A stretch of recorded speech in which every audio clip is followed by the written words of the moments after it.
you can't subtract the fact that the the most successful college football is played in the Southeast, which is also the home, the ancestral home of the Black Belt Nation, but also I guess the site of where chattel slavery happened. You know what I'm saying? Like you can't really Yeah. subtract that from the equation. Now it's uncomfortable to think about, but fuck, you know what I mean? Like this is where the South is where slavery reigned supreme, and this is also where college football, a different form of slavery, also reigns supreme. College football, professional sports. That's essentially what opened the economy up. You know what I'm saying? From COVID, you had the governor of Florida, Ron DeSantis, saying teams in New York come down and play in Florida. And then you had Cuomo up in New York didn't want to have his any professional teams or Jersey not wanting their teams to leave and lose that income. They started opening up the economy more in those areas. Like sports has that dramatic of an impact even on the economy and how these billionaires think. I'll never apologize for the United States of America. Ever. I don't care what the facts are. Why are we going to sit down and talk to these quote-unquote moderate rebels? Who are the truly moderate rebels? The search for the moderate rebel. Do these moderate rebels exist?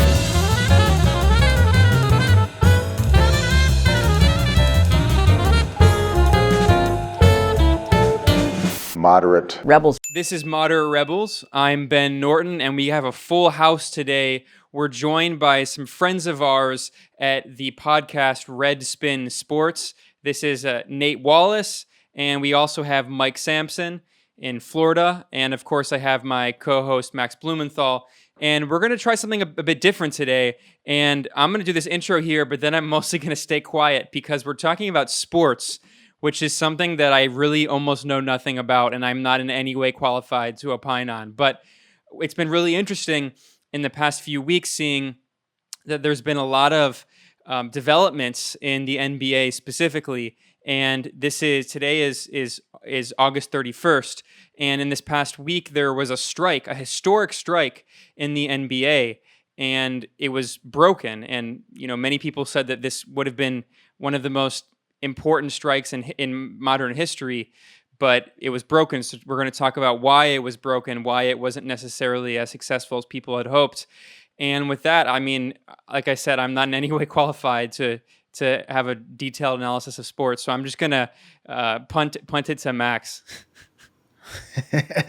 Well, Ben, I was telling you that I don't really think you need to know the lineup of the Kansas City Chiefs, whose name should probably be changed, to understand this conversation. And I mean, if you're watching this or listening to this right now, I don't think you need to know the ins and outs of American U.S. sports. You might not even be from the U.S. You might think football is like with your feet, as the name suggests. Yeah, with your feet. But basically, our guests, Mike Sampson and Nathanial Wallace, they host a podcast called Redspin Sports that I really think looks at sports as one of the major grounds of class and racial contention in the United States and sort of a microcosm of the wider struggle. And we really saw that play out in the past week or two. I mean, I think it's continuing to play out. And that's why I thought this conversation would be so important to host, because this really isn't just about sports. It's about athletes taking the lead with an ongoing struggle that really kicked off with the killing of George Floyd. We've seen sort of a second wave amidst the first wave of COVID-19 in the U.S., still just kind of coasting since the killing of Jacob Blake. And NBA players got together and went on a wildcat strike, which was remarkable given the history of the NBA in my lifetime, which our guests will talk about. But it failed, or at least this section failed.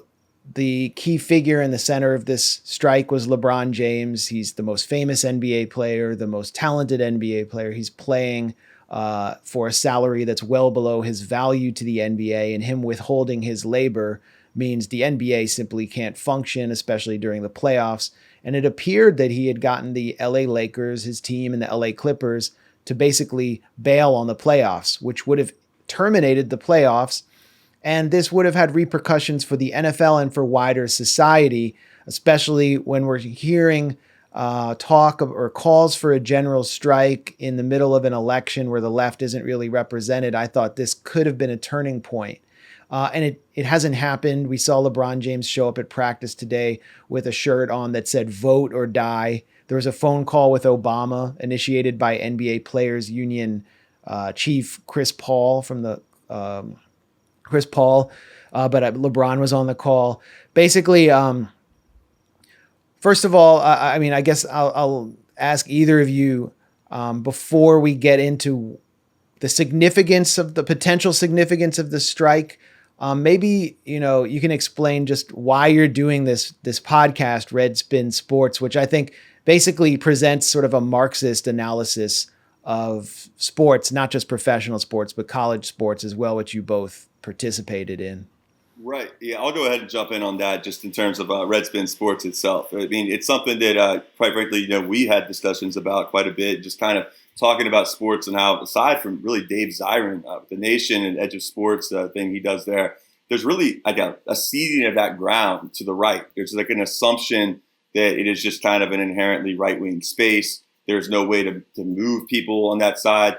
And I think we're really, seeing that contradicted by, just events on the ground. I mean, Craig Hodges, I think, was a harbinger of what we've seen with Colin Kaepernick in 2016. He was essentially blackballed out of the league. He was blackballed out of the Last Dance documentary that Michael Jordan put together this year. Craig Hodges was a 3-point specialist for the Chicago Bulls during their dynasty. He was someone who got into, the Black freedom struggle, radical Black politics, and tried to impress upon his teammates the importance of a boycott or some kind of action after the Rodney King killing in 1991, and it failed.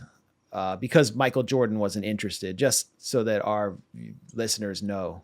Sure, and nor was Magic Johnson. Yeah, appreciate that. And nor was Magic Johnson. 1991 NBA Finals. He had the idea that let's try to walk off. And the reason walk off the court, and basically at the moment where they had the most leverage. And I always like to bring up the example, the All-Star game back in, I think it was 1964, where you had guys like Elgin Baylor and Jerry West and others that were involved in Oscar Robertson, that were involved in a strike where they did not go out in the court right at the moment where they had the most leverage against the owners. And the thing is, a lot of these players in the NBA, and since we're talking about this now, are guys that have, quote, there's a whole motif, make it out the hood. And they've been the ones who have. So they have a lot of pressure on them to take care of people in their community, to take care of family members, to not be viewed as a sellout, to kind of every word they say.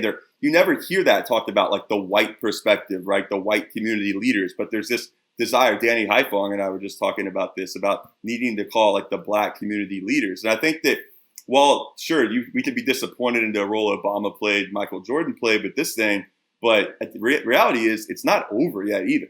We got to see whether there's going to be, stuff done with qualified immunity, whether action will be taken to indict these officers. And whether there'll be further action in terms of abolishing mandatory minimums and other things that demands they can tangibly make. What could be really powerful is down the line this same season. I mean, they could potentially walk off the court in the NBA Finals or something. So while it is disappointing, I think that it's not all hope is lost and the sky is falling.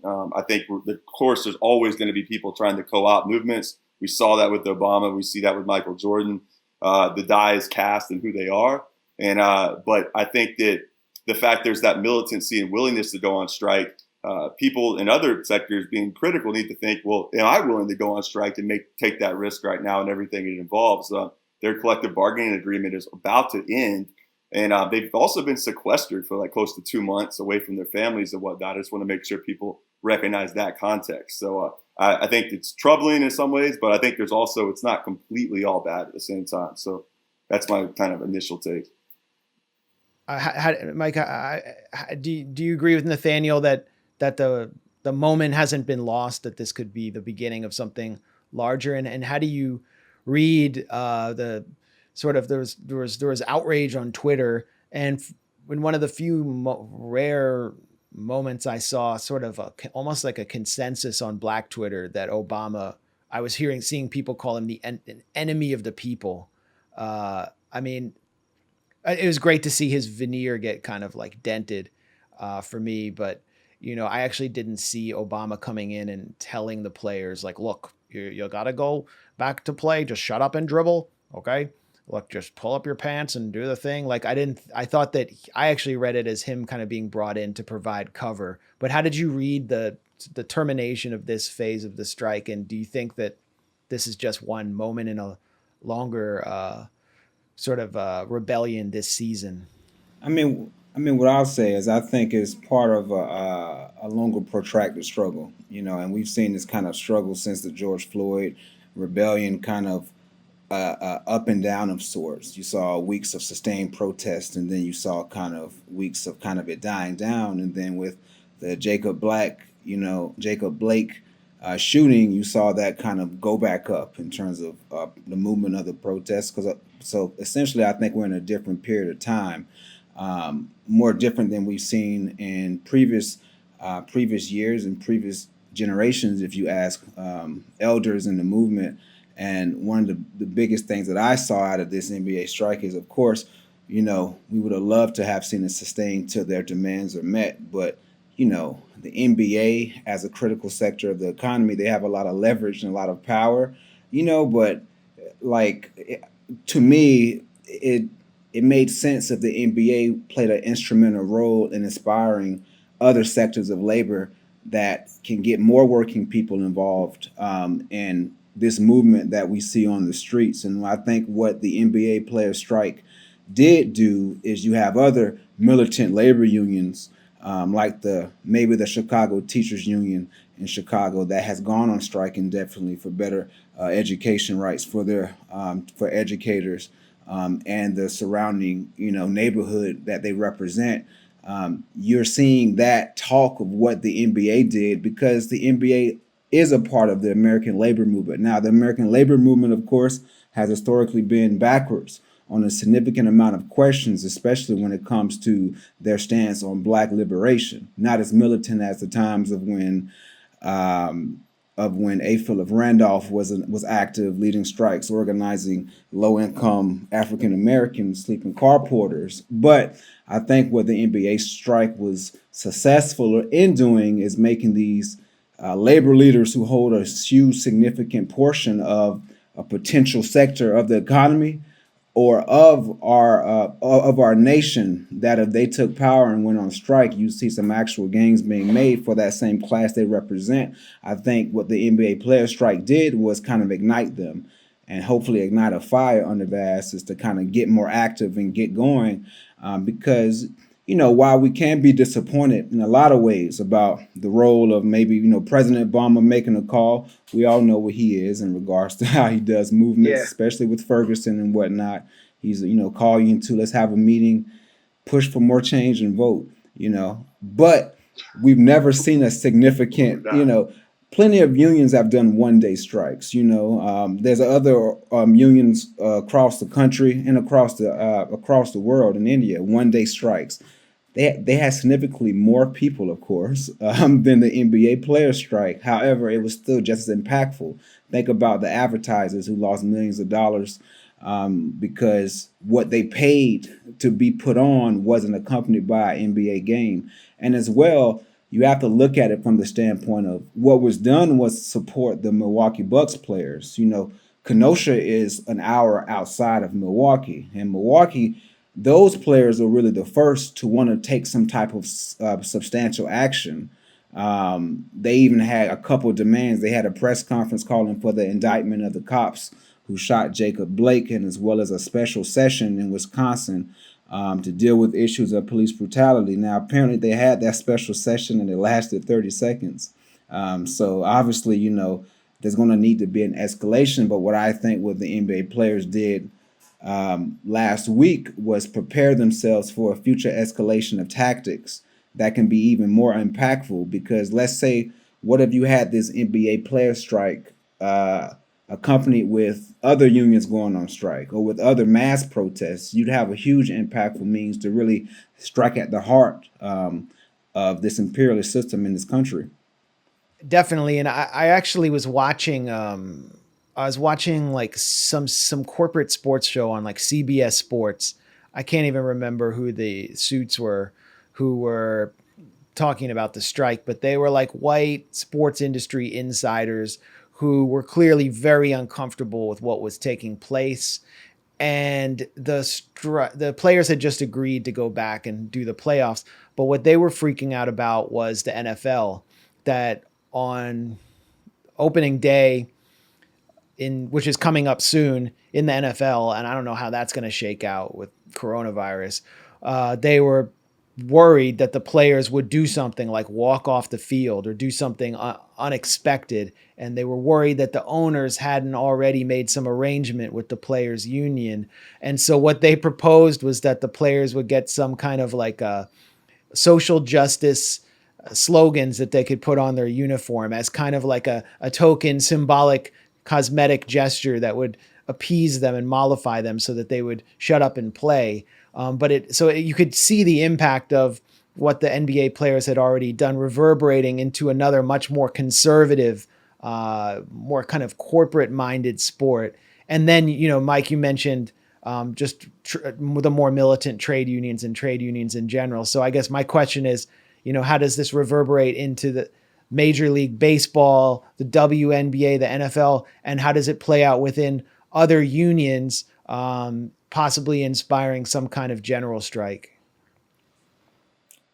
I think I guess I'll go on that. That's one of the most impactful parts about sports. Nations like, socialist nations like the Soviet Union use sports as a means to bring together workers in the workplace to have more camaraderie and spirit.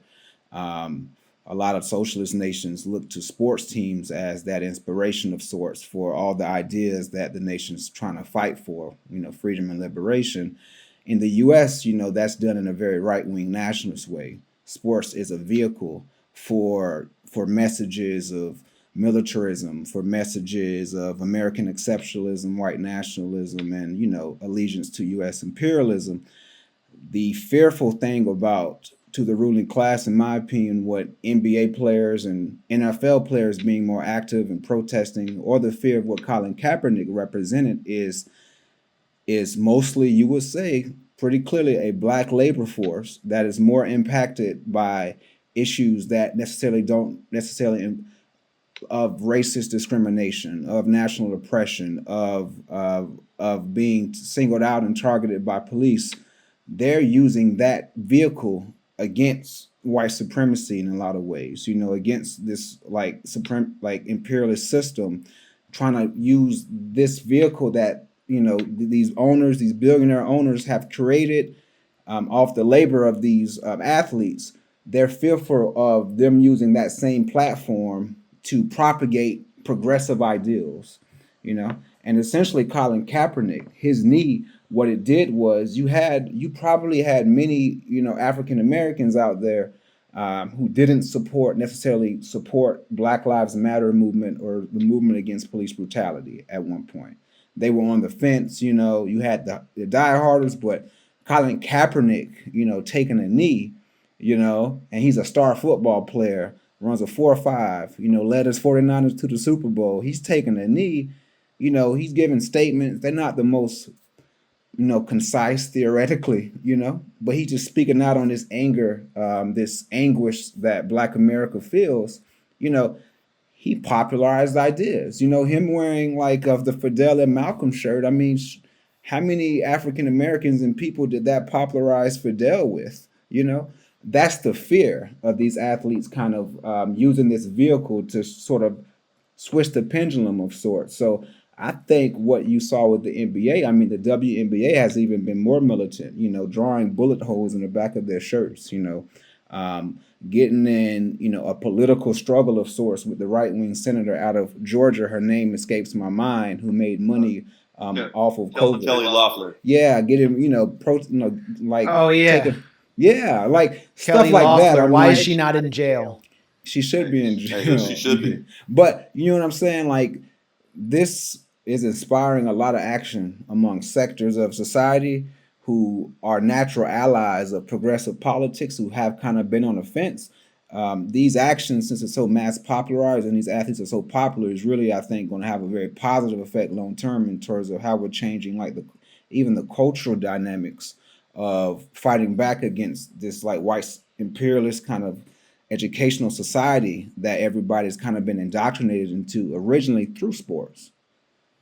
Yeah, I mean, professional sports throughout my life has been an indoctrination center for jingoism. And, you've talked about on Redspin Sports how, the Pentagon has gone so far in its indoctrination programming, which is taxpayer funded, that even John McCain has come out against it just because he considered it government waste. And Nathanial, and you had a conversation with Michael Serrazio, who's an academic who writes about the power of sports and within kind of an anti-imperialist framework. And you were talking about how in the 90s, after the fall of the Soviet Union, with the U.S. at its unipolar hegemonic height, sports was not really a ground for racial and class contention the way it is now. But what sports became as the U.S. empire started to sort of gradually crumble and a multipolar world came into view and the social crises started to really hit home with Occupy and the birth of the Black Lives Matter movement, is that sports for the owners, for the ruling class, professional sports became the last sanctuary of empire, the one place where empire could still be celebrated even as it was kind of crumbling all around. And that put intense pressure on players to shut up and play so that they could fulfill that role. And I think you and Michael, in your conversation, Michael Serrazio, identified Kaepernick as the one figure who really broke that dynamic between the players and the owners, and also the conservative fans who really were like, especially for the NFL, a real like the rural and suburban whites, the Trump voters who were a base of the league and its market. So maybe you can I wonder if you can walk us in a little bit more detail through that trajectory and explain. I think football in particular has a particular was sort of, this sport was cultivated to be a component of empire.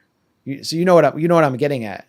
Yeah, absolutely. And just to build on that, so like you go back, I mean, the first ever college football game was in 1869 between Princeton and Rutgers, and like it was no accident it was right after the Civil War, and that like the formations, the line of scrimmage, there wasn't really passing involved. It was just brute force. And in fact, the reason I say it wasn't an accident being after the Civil War is that it very much mimicked this kind of 19th century military tactics. Now, speed forward to the early 20th century, football's growing as a sport. The ruling class has this fear of like, as material conditions improve in America and it leads to greater material affluence and people are becoming, more, growing up in prep schools, and they wanted to develop like a fortified masculinity, as this professor Montes de Oca, in this book I'm reading about called, the name escapes me right now, but the point is, it's all about trying to, they were worried that people were going to become feminized. They were going to become weak, and they weren't going to be able to be the soldiers that were going to be robust and be able to like kind of, carry out the directives that would need, the things that would need to be done for this emerging empire. So Teddy Roosevelt had a big role in that, and in fact, actually had a role just like he did with the rise of U.S. imperialism in the early 20th century, in kind of like making football was on the verge of being banned. Essentially, there were deaths happening, and the forward pass came into the game as a way to sort of like soften the extreme level of brutality that was going on. His son actually had an injury. He played in the Ivy Leagues himself. But let's get forward from all that. There's a lot of stuff that goes on in the Cold War. And football's evolved. Like Black America, especially in the South, really gravitated towards the game. It became a place that you go to cities like Jacksonville, Florida, where Mike and I are from, and you go to these Pop Warner parks, these rec parks. And, the Saturday experience there for kids from like young age, the Black community, where you have like, a lot of coaches and people that are, in their 20s and 30s. And it's a center place for like culture and media. And you can say that, it's problematic and that, whatever, whatnot. People, I understand people have, there's that's fair game. But nonetheless, there's a lot of the game had, went from being this elitist game and guys with a lot of personality, pizzazz, style kind of made it their own. So there's an inherently contradictory dynamic that goes on in football. And so you look at the fall of the Soviet Union. You had the Super Bowl 25, spectacular, when Norman Schwarzkopf was like, marching into Iraq the first time, and they had that ridiculous spectacle, the Giants versus the Bills, the first of the Bills. The Whitney Houston halftime show. Exactly. Yeah. Then you had Craig Hodges, who like played with Michael Jordan, who was basically written out of his documentary, who went to the White House when they won the first title in the Dashiki, gave a letter to President Bush calling out America for its sins and whatnot. And that was just, think of him as Kaepernick before he had movement backing, before social media, before there were vehicles for like someone like him to do that. He literally was laughed about Michael Jordan and Magic Johnson before game 1 of the 91 NBA finals. And he was like, let's walk off the court. They acquitted, the cops that beat up, that did that to Rodney King. Like, let's do this. And like Magic's like, man, that's extreme. And Jordan's like, you crazy, Hodge. So you step forward to Kaepernick. There were people that laid the foundation for that. And there's always been, as Serrazio and I talked about, this this sort of tension between the labor on the field and fans, just like they did at minstrel shows, just like they do with other entertainment, with blackface and racist type stuff. And it's like not to that extreme level, but they want their entertainment to be something that's just purely entertaining them, that allows them maybe to even live out their own fantasies of like having, in their dreams as a little boy or whatever, potentially being in the NFL, but they never were able to actually live out on their own. So these like mainly black players become vassals essentially that are, these white fans for the most part are projecting their own hopes and dreams that, maybe largely haven't panned out. So that's where the whole stick to sports stuff comes from. It's like this desire, that's their safe space. I'm consuming this, I'm paying for this, don't bother me with that. So it's powerful that they are so triggered by athlete activism, and that the fact that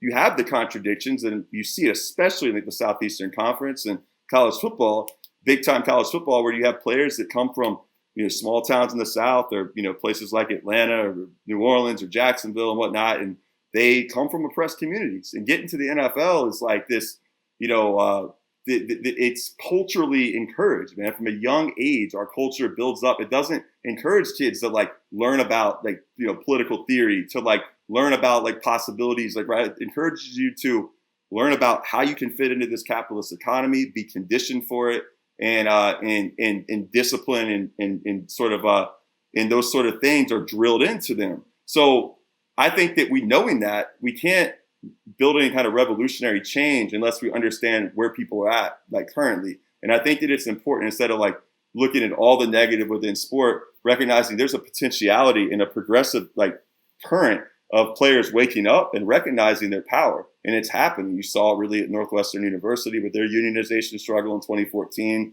And Serrazio and I talked about that, like the way that the power of sports very much transcends like its own narrow limitations. And if you look at it with TV, and this is the last thing I'll hit on for a throwback, is that in a society where media fragmentation is the norm now, like sports are one of the last cultural meeting sites for something to watch something in live and experience it simultaneously with other people. And in an era where religion has been on the decline in the West, people are looking for communal experiences. I mean, especially in this COVID context, where people are in their little isolated boxes and just communicating via Skype and Zoom and whatever it may be. And people are searching for meaning. And he brought up Emil Durkheim and kind of like took what he theorized and with the meaning of religion and kind of like put that on the fans in the US, as saying that like they're looking for that same kind of experience through sport. But is it really fair for these players' labor and bodies to be the site for, is their role to provide that for fans, right? So those are some just basic background stuff in terms of like where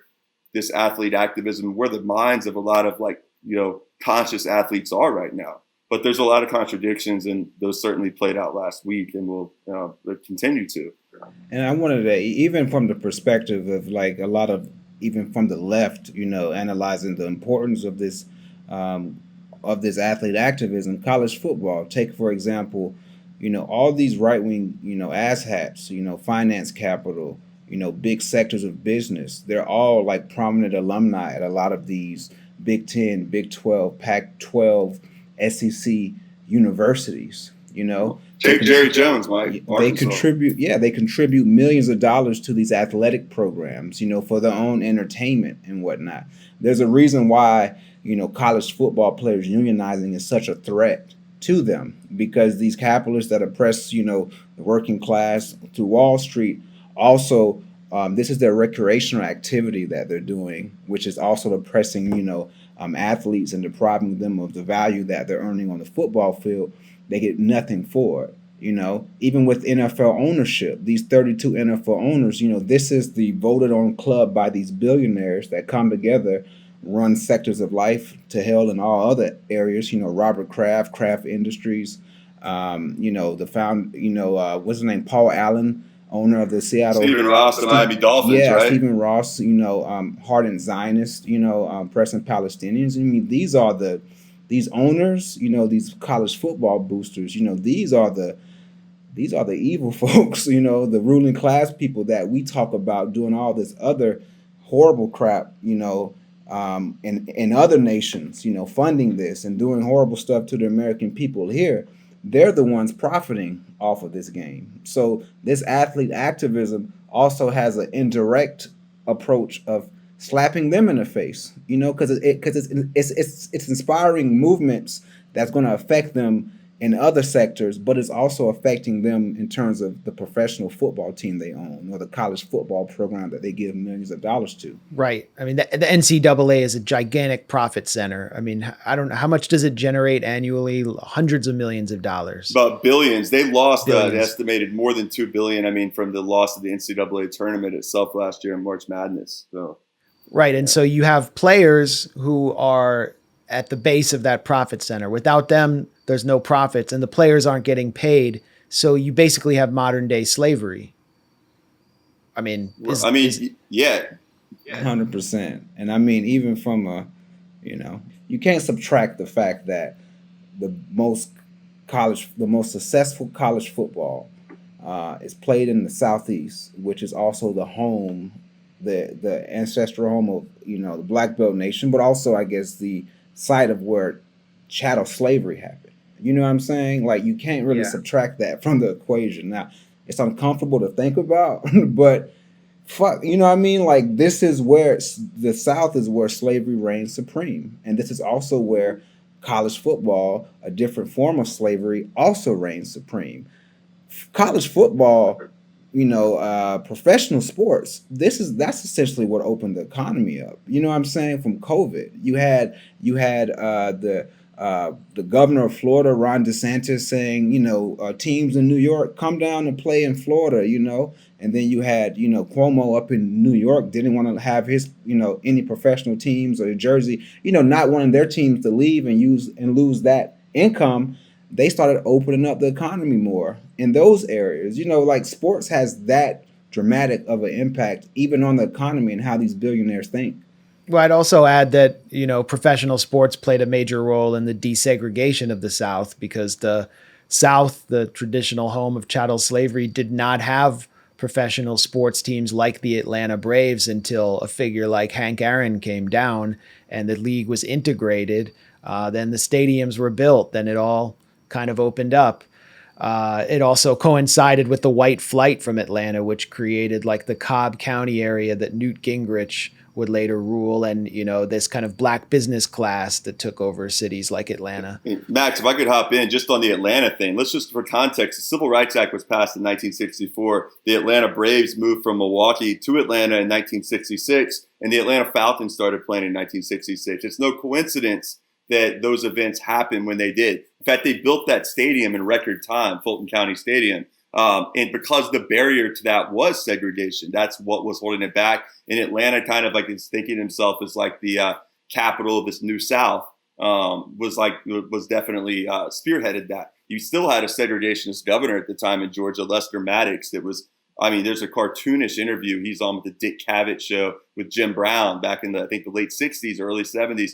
And they're talking. Jim Brown and was just, Jim Brown was the famous tailback for the Cleveland Browns, who was one of the first major player activists, just for context for our listeners.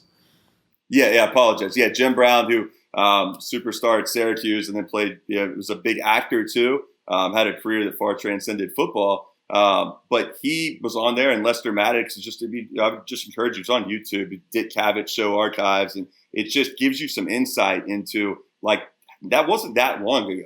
But to go back to what Mike was saying about college football, and it's something that maybe people outside the American South don't understand. I live up in the New York City area now, but being from Jacksonville, Florida, and having gone to college in Columbia, South Carolina, and Tallahassee, Florida, the economies of these towns are built around college football and those Saturdays that happen. I mean, there's a documentary now on ESPN Plus about Oklahoma State University's restart and their summer program, and their notoriously racist coach like Mike Gundy that was wearing that One American News shirt, and they had their running back, that called him out basically publicly, but within 24 hours, basically they had used fear and basically reeled him back in to where he was doing a press conference saying, "Oh, he didn't know." And emails revealed that he knew very clearly what One American News was about. He was lying. But the point is, they were interviewing shop owners saying that they're going to just go out of business if there's not a college football season. So there's also, as Mike was talking about, owners. Jerry Jones from the University of Arkansas was a star player on their last national championship team in 1964. And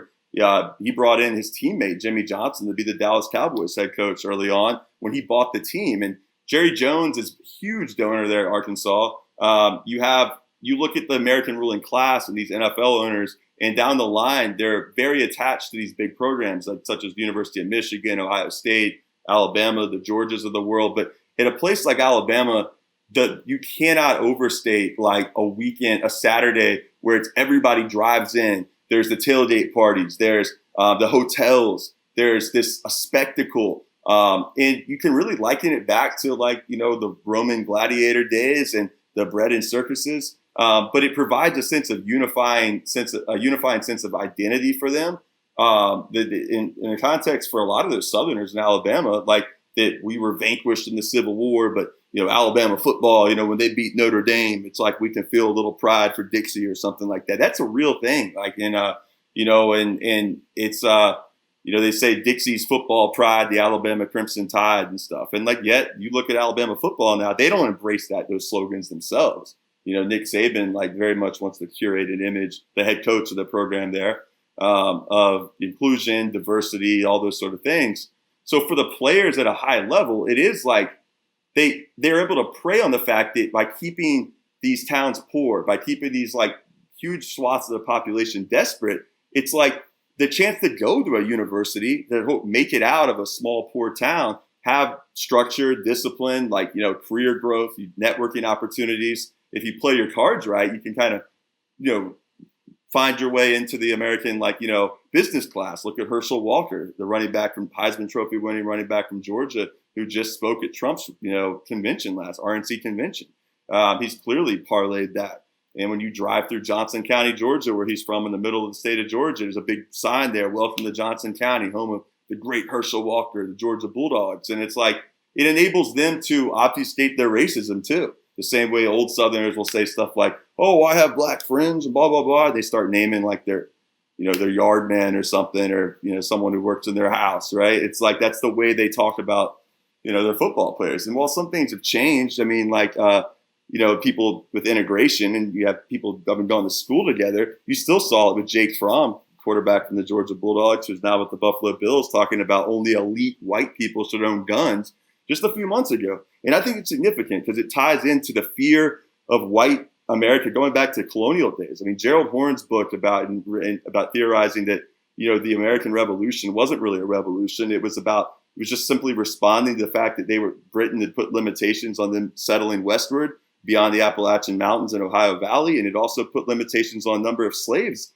that they could bring in because they saw the danger of these uprisings in Barbados and other Caribbean islands, slave uprisings. And the colonists had this just insatiable thirst for more. So it really Gerald Horne's book destroyed the myth of American innocence. And Danny Haiphong, who I just interviewed, like his book does a lot of that too, American Exceptionalism, American Innocence. And, sport is very much tied into that now because it's like it gives them a way to project like kind of the ideal ways in which they conceive of themselves, and that like things have changed.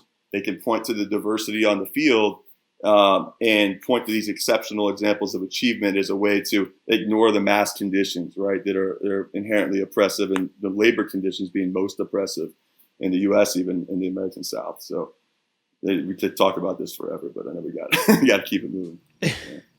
Well, I mean, it sounds like you're describing a plantation system, and when you think about the white coaches or the scouts going into whether it's like areas of urban poverty or rural poverty and plucking out talent and basically just selecting talent, or when you look at the NFL draft combines, and it really, the draft combines, I'm sorry, but you're looking at, poor black men basically being measured by the ruling class. It's a literal meat market. I mean, there are some white players there as well, but it's mostly black talent. How fast can you run? How much do you weigh?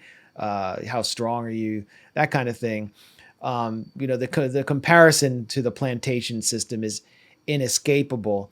And then you have the players go into a situation where they become some of the wealthiest Black Americans, from rags to riches. And they have families to support, or in some cases, they're not extremely wealthy. They're working for like what would be considered an upper middle class income with the potential to get endorsements and to become extremely wealthy and move into the top 1%. So, I mean, Mike, I saw a lot of people kind of pissing on the NBA players for ending the strike, but maybe you can kind of elucidate the mentality of people who come from nothing, suddenly discovering their power as workers, but having to balance that with the fact that if they lose out on the rest of their salary, or potentially, compromise their role on a team, then they lose absolutely everything. What is that? I mean, how does that affect the overall power of the players' union or their ability to do another wildcat strike? That mentality and the cultural component.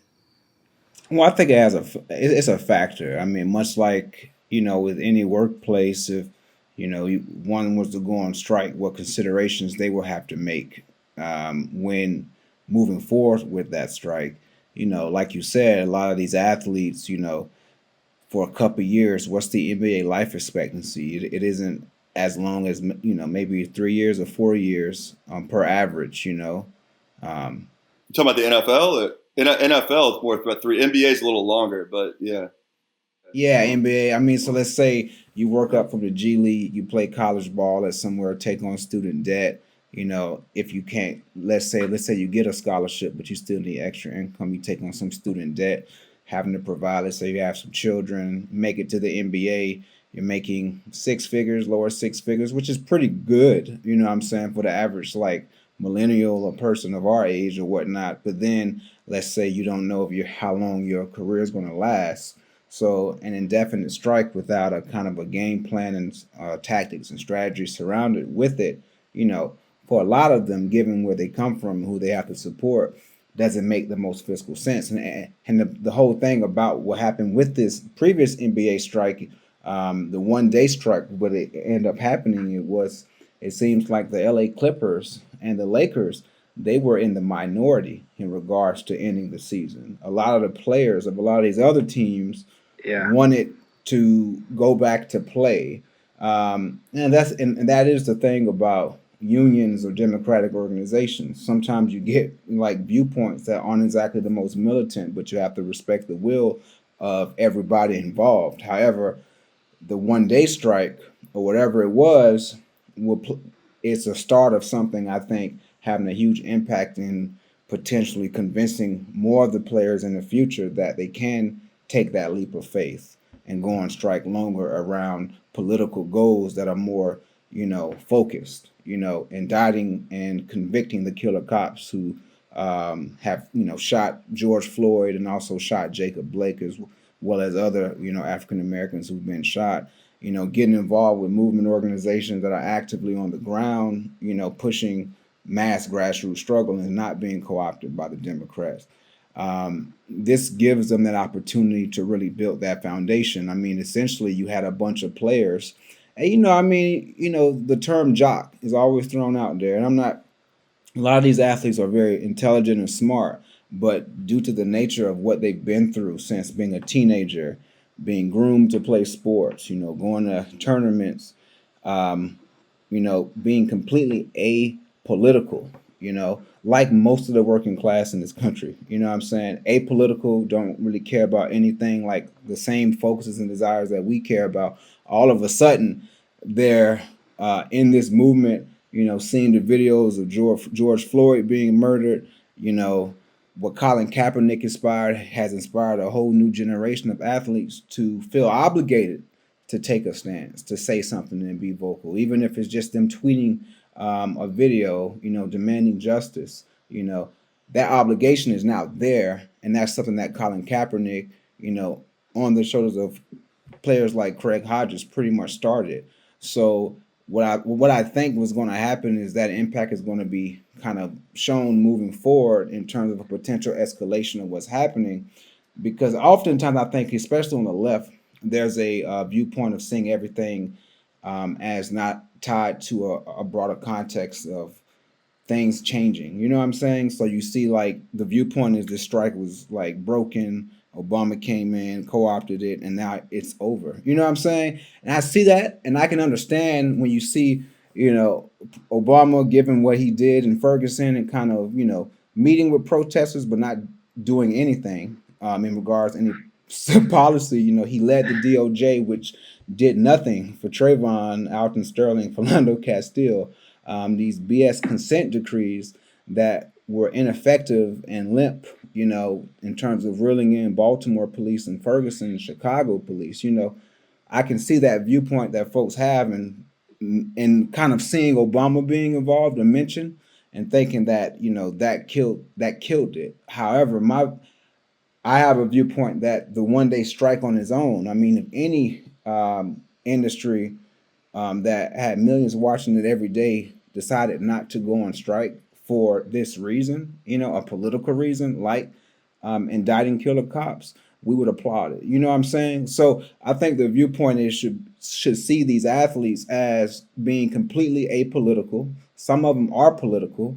Some of them don't have the right politics, but it's our obligation in a lot of ways as the educators and the left should engage these athletes, because 100% the right wing is. Jonathan Isaac, he was the Orlando Magic player who chose not to kneel, and then, talked about God's plan and Jesus and, everything else. That's why I didn't kneel. He took the Black Lives Matter shirt off, while all the other players, and he was going to be a right wing darling. You know what I mean? Like, his jersey had become top 5 in the nation.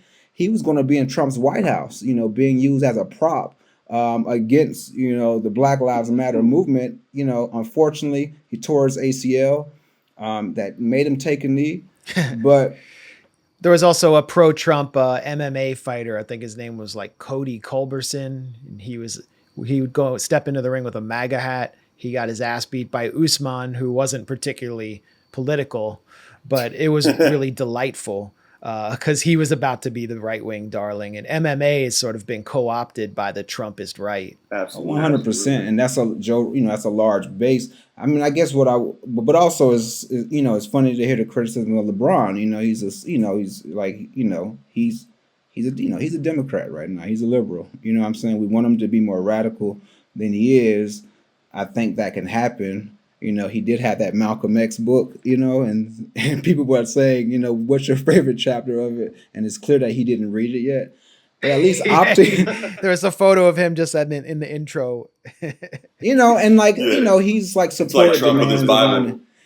He supported demands about indicting killer cops. But look at like an important thing, in regards to like briefly mentioning how the right wing was viewing LeBron James on China. They were like putting him on pictures of Mao. They were calling him a communist. You know what I'm saying?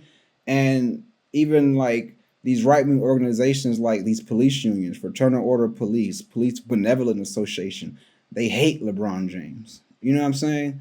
We don't want to, we want to move him closer to our politics as opposed to, automatically, let's say, casting him as a sellout, and I think we have the ability to, I think it's incumbent on folk on the left to really have to relate to these athletes in that way, because they do have a stage that a lot of us want to have in regards to their ability to reach out to tens of millions on a 60, during a game, and have a message. Right. Yeah, I actually want to get into the China issue, but Ben, did you want to jump in at any point?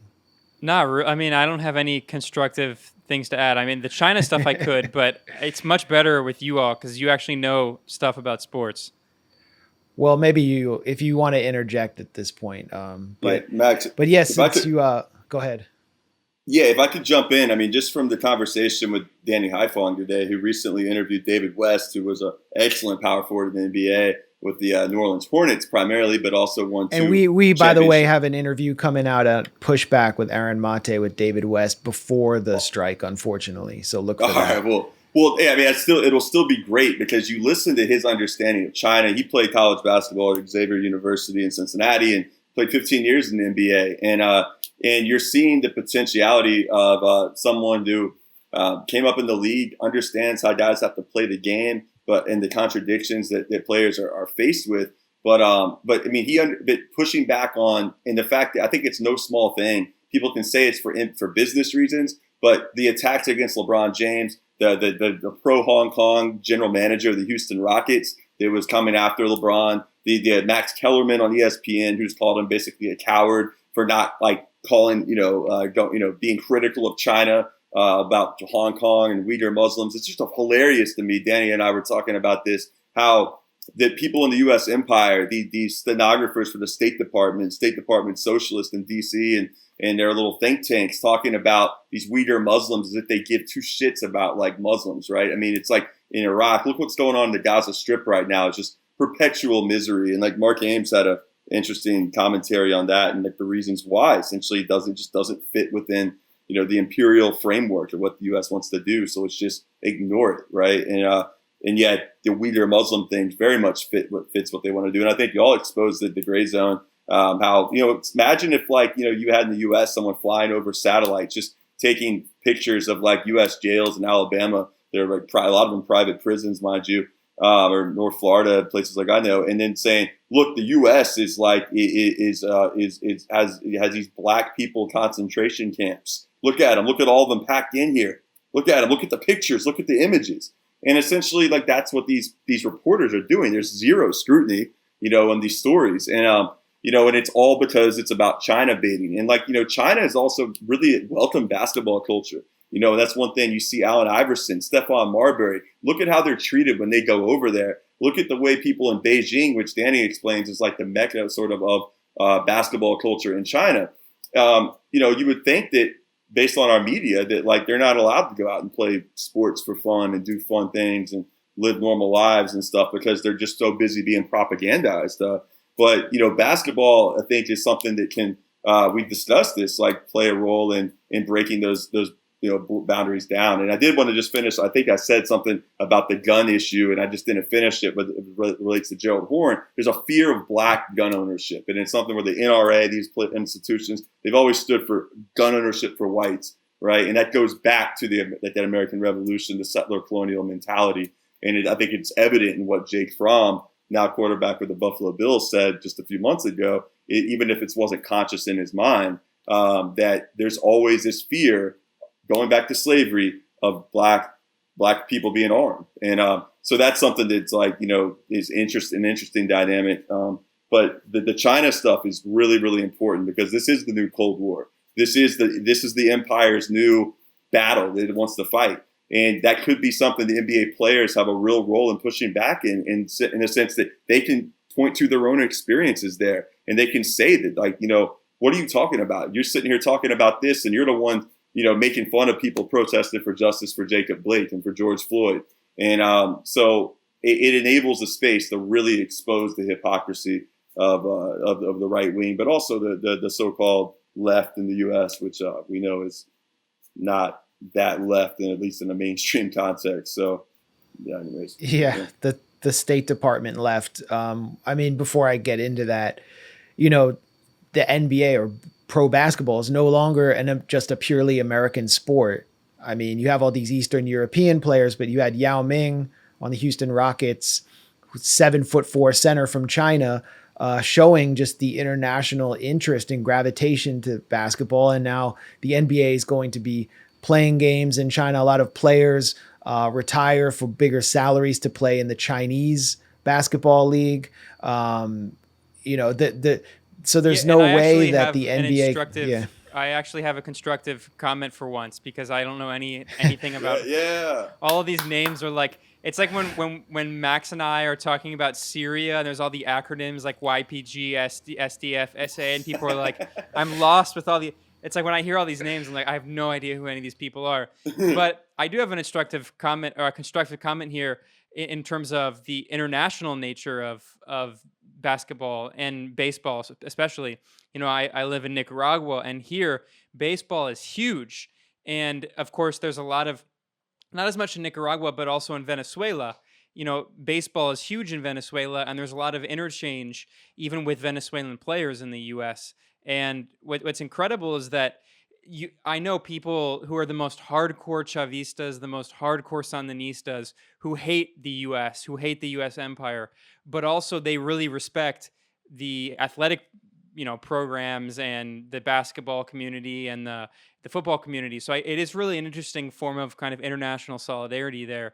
And people also really, you know, here in Nicaragua, I've heard people comment on, you know, there's a lot of consciousness of the fact that basketball, college sports, specifically football, are really heavily racialized and basically like a new form of slavery. So what's interesting is that, you know, these things that we're talking about here, I think a lot of Americans who like sports don't necessarily, especially white fans, don't think about the blatantly racist character and just the exploitative character. But I think around the world, it's much more obvious.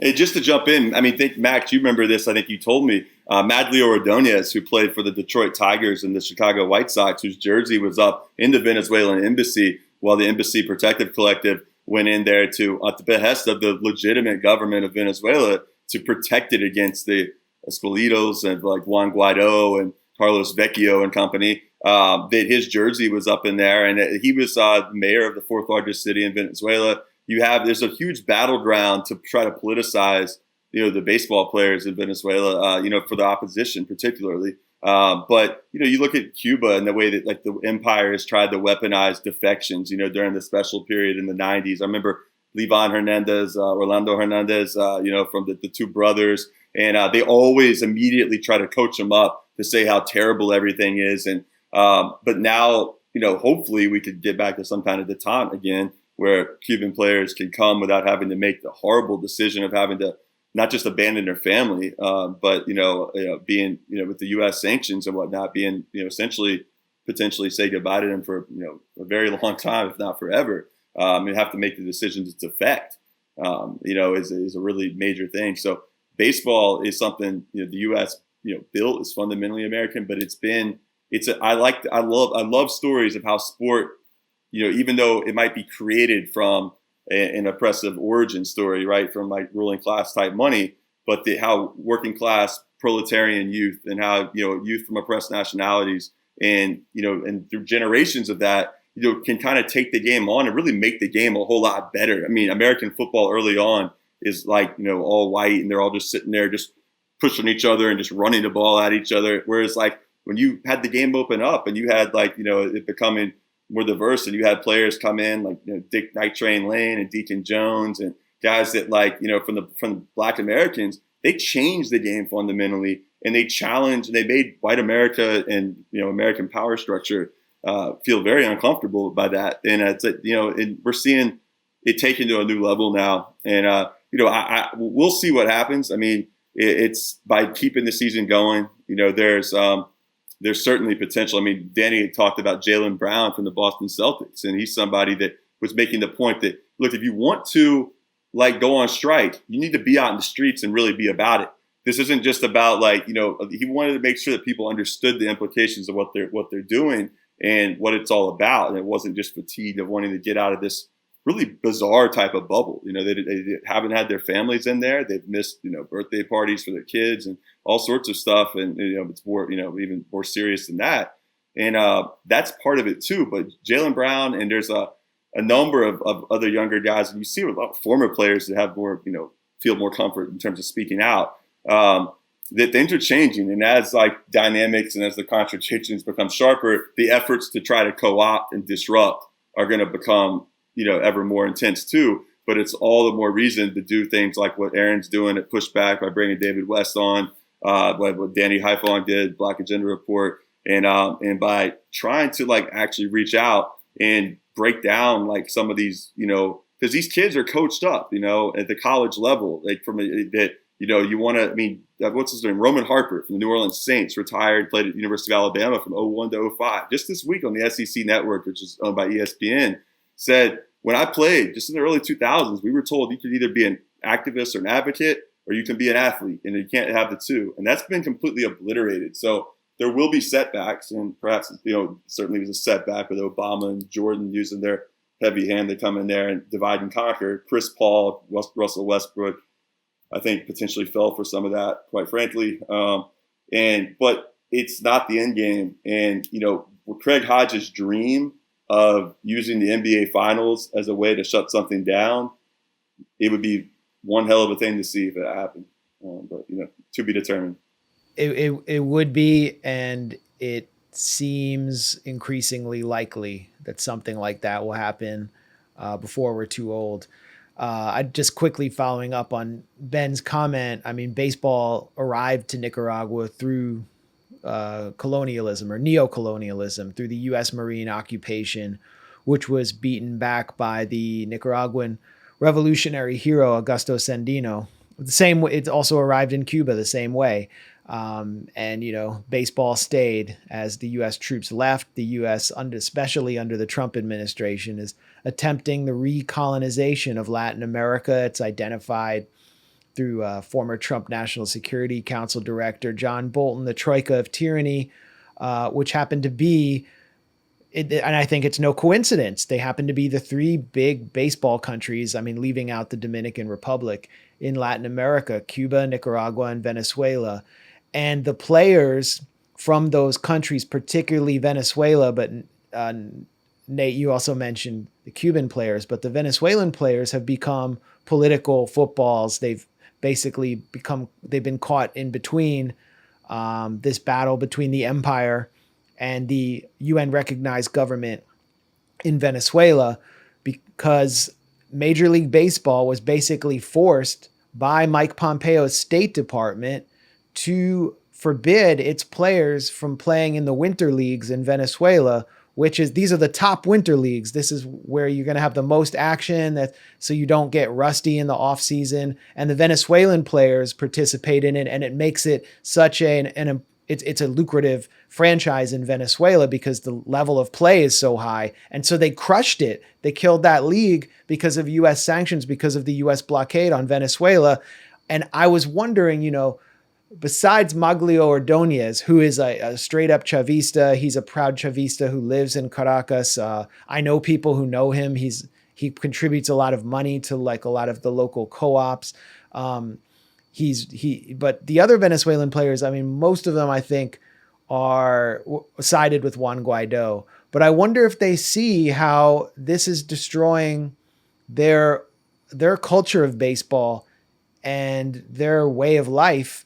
I wonder if there will be some kind of response but so far there's no organizing there. Well, we'll see, because now we've had COVID and we had this coming year. It might be, they could kind of chalk it up to that. But the Venezuelans winter league, I've always heard, just growing up, even as a kid before I, politicized and whatnot. Just even like white American and black players have gone down there and played in the winter. It's like one of the highest level competitions of international baseball. And Mike Pompeo, this just complete, maniacal, like as I think Ben said it once, just like he's like literally the embodiment of like just evil personified. I mean, it's just like everything box you could possibly. No, he's like a cartoon villain. I mean, cartoon, if you made a cartoon character like the evil villain with like the cartoon bomb, he said all the things that Mike Pompeo said, people would say it was too on the nose. Like you need more subtlety in your cartoon character. If you put Jabba the Hutt in a suit, no, exactly. Good point. Yeah. And I remember Anya on the Red Lines, Anya Parampil did a thing with Elliot Abrams, with the Smurfs, right? And Gargamel. Yeah. He really is a resemblance there. Those of you following the U.S. government's coup attempt in Venezuela may have noticed that a strange character has been driving Trump administration policy. Someone you may have seen on TV frequently as a child, especially if you grew up in the 80s. I'm talking about Gargamel, aka Elliot Abrams, aka Gargamel. Okay, while Elliot Abrams did not actually play the cartoon villain known as Gargamel, who appeared in the Hanna-Barbera children's series The Smurfs between the years of 1981 and 89, these two men have a lot in common, and I'm talking about more than just their male pattern baldness and untamed eyebrows.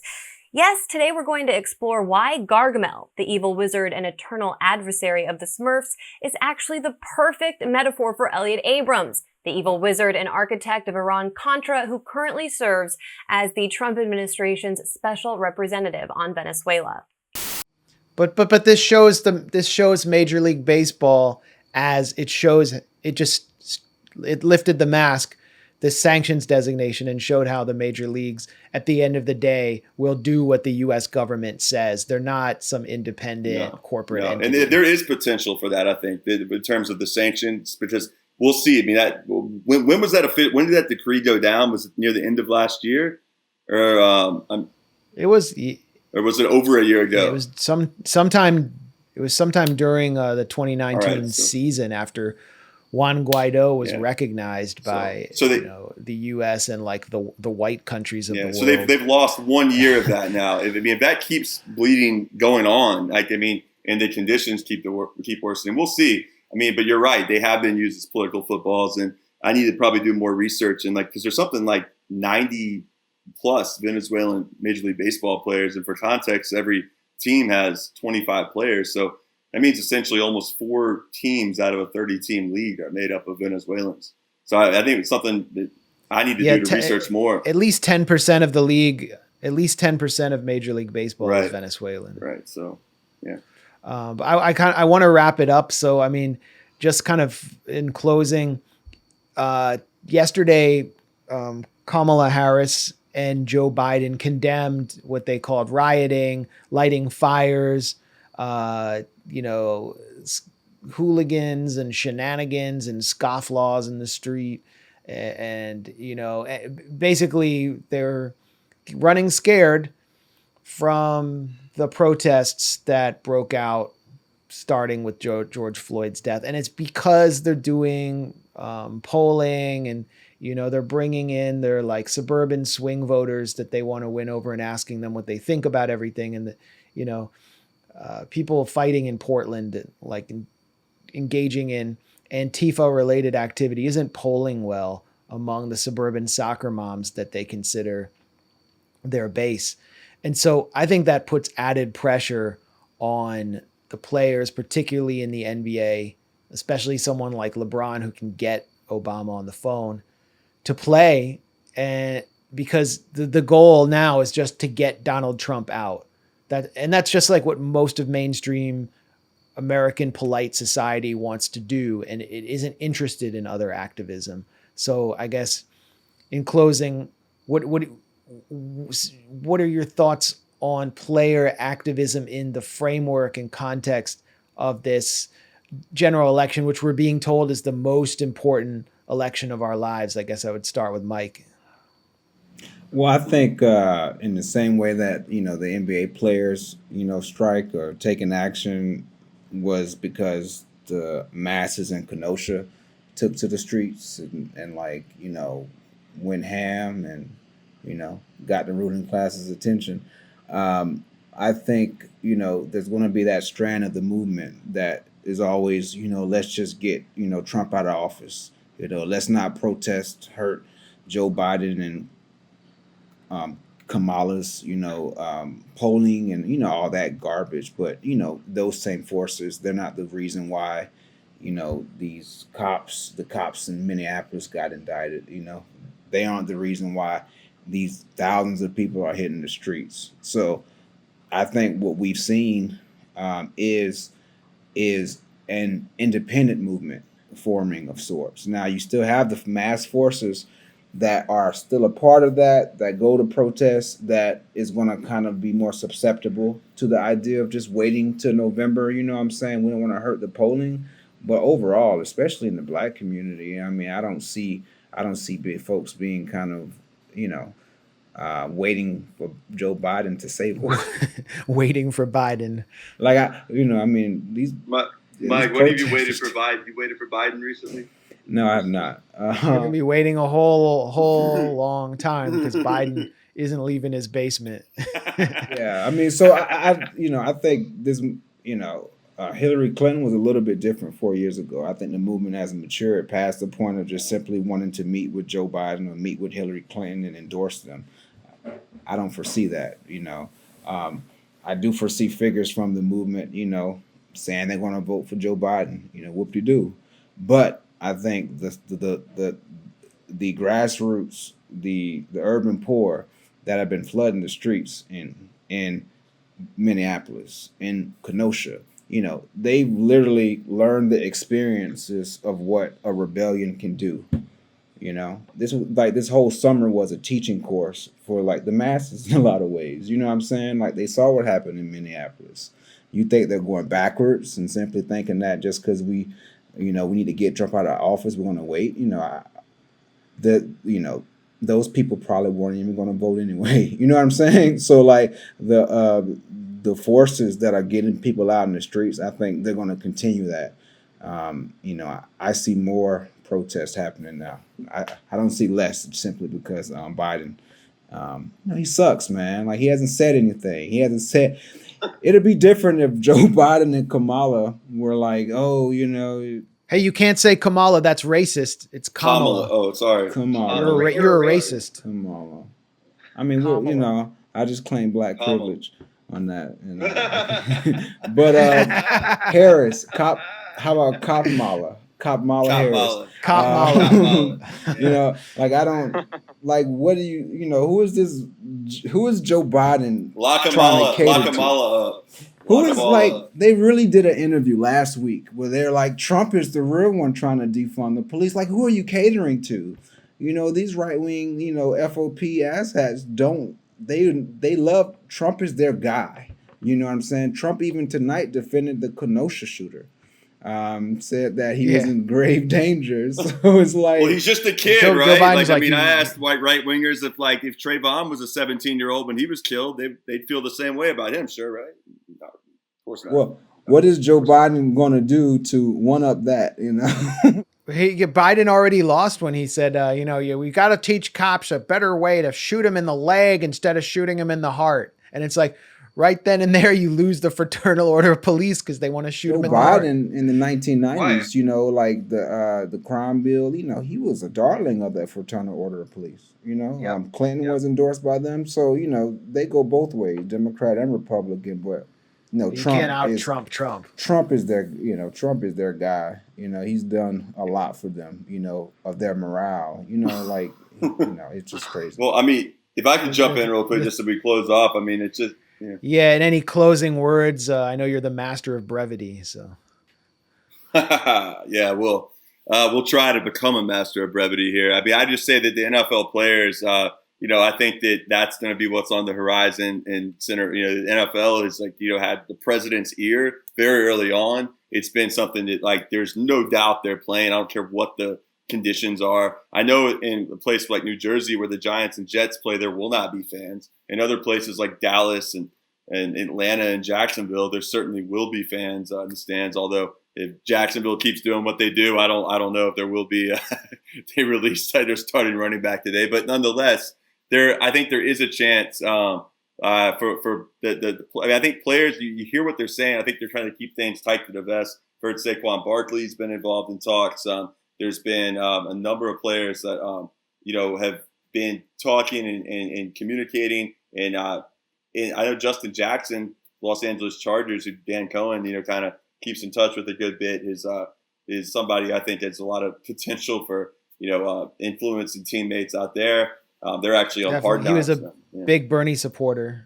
Yeah, he was canvassing for Bernie in Nevada and stuff, and was just absolutely, it's what you hope to see, and hopefully his influence can take off a little bit. So, but yeah, I think there's some real potential. But kneeling, we must say, does not. It's been co-opted, and I think it's going to have to be other stuff. I mean, the take a knee stuff. The Kenosha sheriff, the head of the Kenosha Police Department, kneeled. So, what else over. Do you need to know? It's got to be something else now. Yeah. Well, that was fascinating. I always learn something when I talk to you all or listen to your podcast, which is a fairly new podcast, Redspin Sports. It definitely deserves more listeners and viewers than it's getting, considering the quality of content that you're producing. Where can our listeners and viewers follow you? Yeah, so I'm at Nate Wallace 9 on Twitter. Mike's at Brother Flourish on Twitter. It's at Redspin Sports on Twitter and Instagram. And our Patreon page is just patreon.com/Redspin Sports. So I'm looking to expand and talk to Mike about this, making sure we're getting everything up from here on out on the podcast platforms too. So it's not just YouTube centric. So look for that. And in fact, there's already some stuff up on Spotify, Google Podcast, and iTunes. But we're going to try to diversify a little bit more for the non-YouTube crowd. So, but those are the ways you can keep in touch with us. And I think there's a lot of potential here for further conversations, whether it relates to China, Venezuela, just sport in general, and how they all intersect. Definitely. Well, thanks again. That's Redspin, Redspin, not the name of the former Washington sports team. And definitely putting a red spin on sports. So thanks again for joining us. Ben, I don't know if you want to take us out here. Yeah, I'll just say that I learned a lot. I mean, I went into this knowing basically nothing about sports, and I feel like I know a little bit more. So I'll have to re-listen to this episode while I'm editing, and maybe I'll know the basics of all these sports. But I just want to thank Nate and thank Mike for joining us. You can check out their show. I would highly recommend it. I'm going to start listening to it a bit more to learn some more about sports. And by the way, there's something that we haven't been very good about, but I'm going to try to start being much better about. And that is, we pledged on Patreon that people who support us at a certain level with their pledges every month, that we're going to name them in the episodes. So I'm going to try to be more consistent with that from now on. I apologize I've done it a few times in the past, but not consistently. So I'm going to try to be more consistent with that in the future. And I'll have on YouTube, I'll also have all of the names listed, visually. So here we want to thank some of our supporters by name with audio as well. So we want to thank the following patrons: Ali Abunima, Andre Gauthier, Anthony Sarek, Brendan Jadoin, Carl Hartung, Carolyn Beninsky, Curtis Peterson, Des Magner, Hep Ingham, J.L. Logan, Jacob Gellis, Jody O'Donnell, John Wakely, Kristen Dooley, Leonard Goodman, M.K. Hobson, Maria Cho, Martina Ravlich, Matthew Hull, Peter Ghost, Peter Sterling, R.S., Stephen Bray, and Vivek Madala. Thank you so much for the support. It really means a lot. Anyone else who wants to join, you can go to patreon.com/moderaterebels, and we'll see you next time. We're out.